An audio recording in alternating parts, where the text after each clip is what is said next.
Leukemia is a serious form of blood cancer that affects how blood cells grow and function. It's the most common cancer in children, and cases in adults are steadily increasing. The exact cause of leukemia isn't always known. Some cases are inherited, while others are triggered by environmental factors like radiation or chemicals. It all starts with genetic mutations that lead to the abnormal production of blood cells. There are several types of leukemia, including acute myeloid leukemia, AML, chronic myeloid leukemia, CML, and acute lymphoblastic leukemia, ALL. Each type behaves differently but all disrupt the body's ability to produce healthy blood cells. One of the most effective treatments for leukemia today is a bone marrow transplant.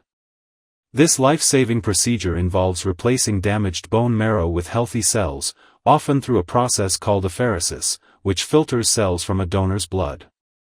Bone marrow transplants now have an 85 to 90% success rate. That's higher than any other treatment for leukemia. And while there are risks, such as graft-versus-host disease, these are now better managed with medication and expert care.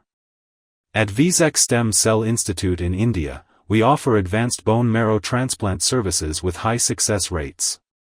Our mission is to give leukemia patients a second chance at life, with safe, reliable treatment and compassionate care.